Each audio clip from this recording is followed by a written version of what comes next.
So, part 3 of the build. One of my parcels turned up, which was not the one I really wanted, but so I'm doing it a little bit backwards. I've put the barrel and the piston on, just putting the cams on.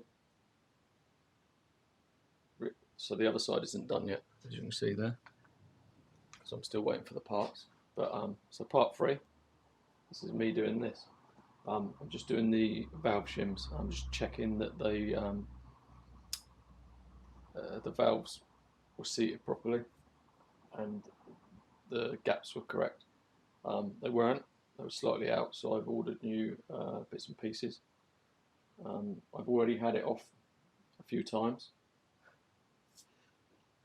I don't know if that's an outtake or what. I've already had these off a few times. Just checking them, checking the gaps. And I hope there's just one to do now, which I've just gone and got another valve shim, which I'll try and film for you. What I've done first is I've put the cable ties on there so that the chain doesn't move from the position I've got it in, which is, I don't know if you can see inside there, but there's a mark inside there which is top dead center, which lines up. There's a little line there which marks up with that little line there, so that's got to be in that position. The cams would be, so they were pointing outwards, the lobes would be pointing outwards.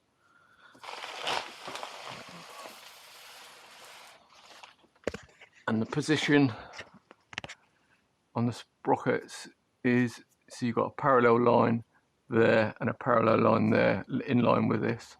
That says E and that says I, and that's got to be in the right position.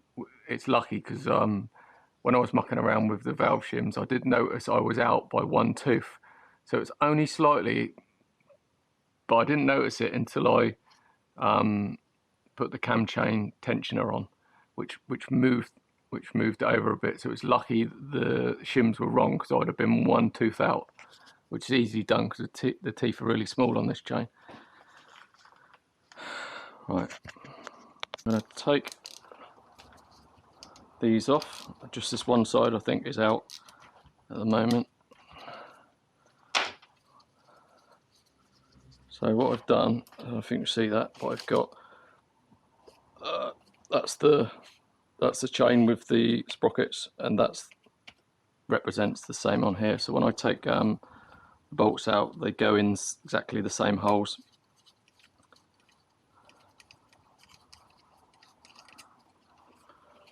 In there.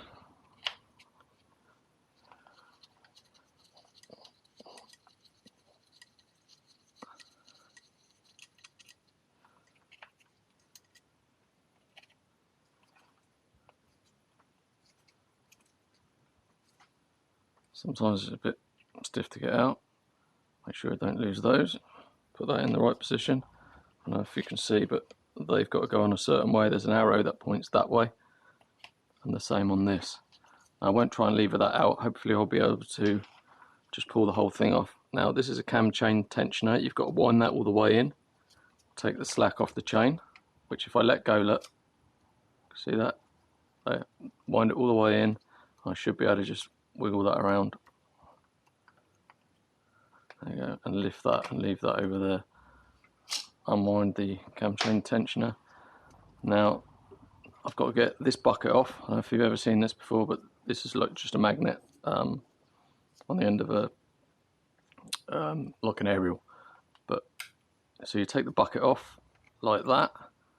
Sometimes the shim is inside there because it's attached, the magnet's brought it up, but in this case it's still in there. I'll put that there, and I'll put that on top of that, and that should pull that out if I'm lucky. There you go. Can you see that? That's the top of the valve, and that's the valve, that's the shim. In this case I've got the numbers are written on the back, 183 I think, can't read it, 193, I can't read that. Anyway, I'm hoping this one here is a 185, hoping it's going to be the right size. gloves on.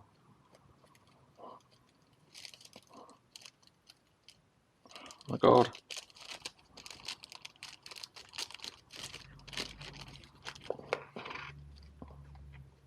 Now, what I do is I put the number facing upwards so it doesn't wear off. I don't think you see that. That says 185 on it. Get in the light. Put the magnet on like that. Put it nice and flat. Get a bit of oil on it. Put that in there. And don't try and pull it out. Just slide it sideways like that and it'll stay in there. Put the bucket back on. Take the tension off the chain. Move the whole thing back over.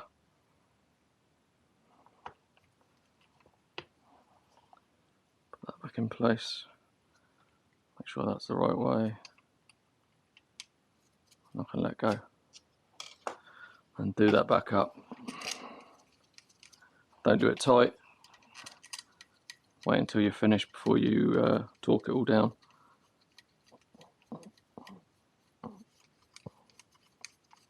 And then you get your feeler gauges.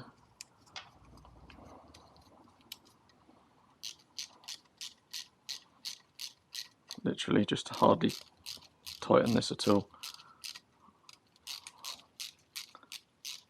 You can crack these if you over tighten them. Right, so I'm going to do a tiny little bit on it just to give it some tension on it. Then I'm going to put the feeler gauges underneath.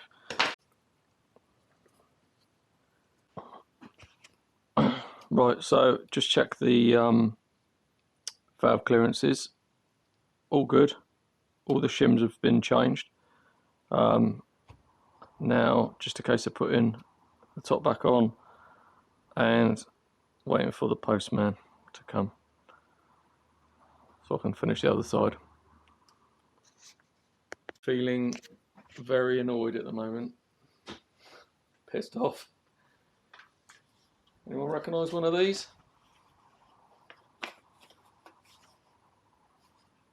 Yeah, great. We tried to deliver your parcel, but it needs to be signed for. I've been in the whole day. That's on the doorstep. Unbelievable. Very annoyed. Hey-ho. Maybe I'll be able to collect it tomorrow. Right, just been down to the post office, took that card with me, collected the parcel myself rather than waiting for them to deliver it, re-deliver it. Hopefully we've got the right stuff in there.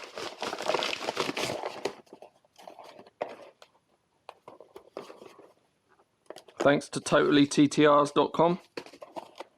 Absolutely brilliant guys.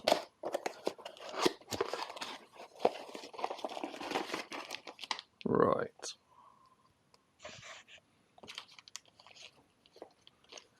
Need one of those, and that goes in there. Bag of air. Right, send me the whole thing. I don't need the whole thing. Just need the bolt.